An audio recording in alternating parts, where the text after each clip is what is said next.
marché du neuf, tout d'abord, le coût des opérations réalisées, lui aussi, il monte. Nous sommes à plus 4,4% sur les 9 premiers mois en glissement annuel. D'accord ? L'année dernière, nous étions à 5%. Ça signifie que nous avons quand même quelque chose d'assez fort derrière.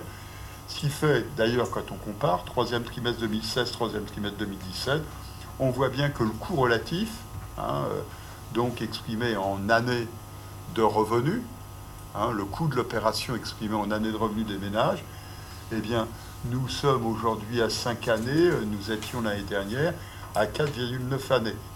Et si on prend la seule accession à la propriété, nous sommes à 5,7, l'année dernière, nous étions à 5,5 années. Donc, des coûts des opérations qui augmentent,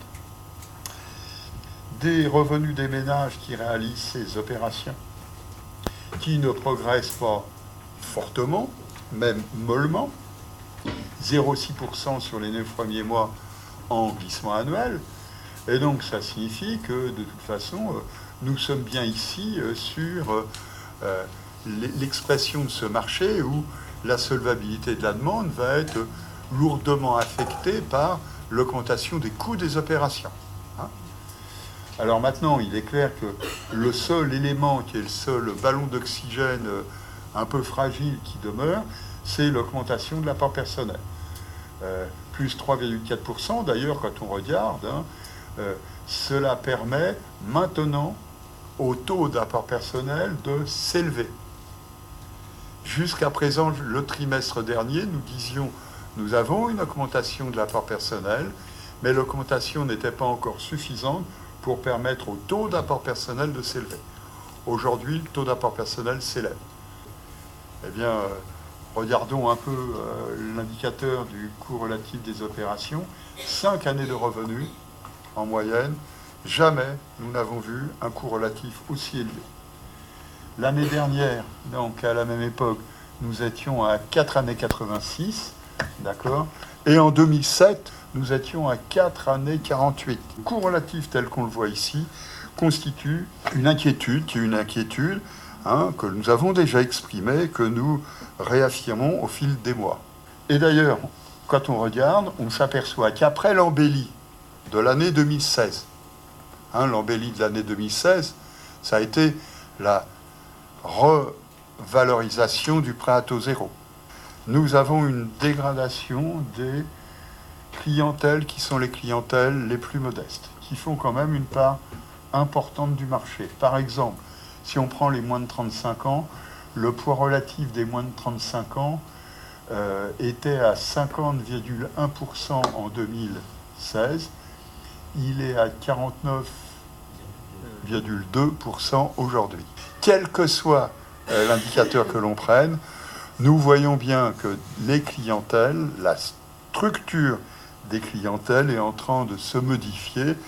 Ce sont les ménages qui sont les ménages les moins dotés en apport personnel, les plus jeunes, etc., les plus modestes, tout ce que vous voulez, ceux qui ont porté l'expansion des marchés de ces dernières années, notamment dans le neuf, qui sont en train de sortir progressivement des marchés. Alors, si on veut résumer cela de manière simple, ben voilà l'indicateur de solvabilité de la demande. Nous avons vu ce qu'il en était au niveau global, au niveau du marché du neuf. Cet indicateur de la solvabilité de la demande, après avoir lourdement chuté 2 trimestres consécutifs, se stabilise. Alors, attention, c'est une stabilisation au trompe-l'œil. Pourquoi ?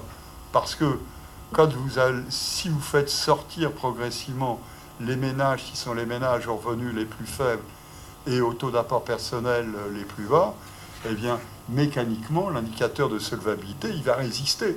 Et il peut même remonter. Ça va être un des paradoxes, probablement, des prochains mois.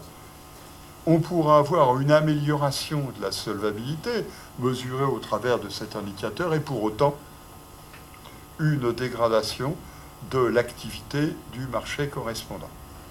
Alors cette dégradation, eh bien, on la voit maintenant. Nous avions noté encore une fois à partir du printemps que la dégradation dans la production de crédit commençait à s'observer hein. Visuellement, ça se voit bien, la courbe de gauche. Hein. Depuis l'été, enfin depuis le printemps dernier, nous avons une stabilisation du total des prêts bancaires accordés, hein, au niveau annuel glissant. Nous sommes donc encore sur une augmentation qui est une augmentation de 13,4% au niveau annuel. Hein. Nous avons eu en revanche en niveau trimestriel et en glissement annuel 1,3% d'augmentation seulement récemment. Bon, nous sommes en atterrissage du niveau de la production. Si nous avons encore une augmentation vive en niveau annuel 800, hein, 13,4%, hein, c'est simplement parce que, on le voit, nous comparons à une référence qui était une référence basse il y a un an. Mais quand nous aurons fini de passer cette période de remontée, nous serons en stabilisation, voire en recul. Et d'ores et déjà, maintenant et tout de suite, le nombre des prêts recule. En trimestriel 800, le recul est quand même significatif, 7,1%. Hein, trimestriel 800 et nonobstant en glissement annuel. Et puis si on prend en niveau annuel, le glissant, nous voyons bien que oui, nous sommes encore sur une augmentation de 5,3%. Pour autant, nous voyons bien que la courbe a piqué du nez, déjà.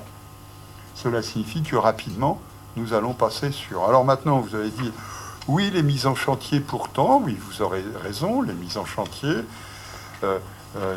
Souvenons-nous tout de même que les mises en chantier nous parlent d'un temps qui est déjà écoulé, puisque les opérations ont déjà été lancées. Et les indicateurs avancés dont on dispose, je ne parle pas des dépôts de permis de construire, hein, qui ne veulent pas dire grand-chose, mais par exemple, si on suit les ventes de maisons individuelles, le marque-métron de la FFB, eh bien, nous sommes en recul depuis 6 mois. Les ventes de maisons individuelles reculent. Donc, si on recule ici, c'est pas pour rien. C'est que derrière, il y a bien une activité qui est en train de reculer. Je vous laisse imaginer une activité qui recule, alors que nous avons encore la zone B, 2 et la zone C, hein, en PTZ. Imaginez ce que ça va faire l'année prochaine.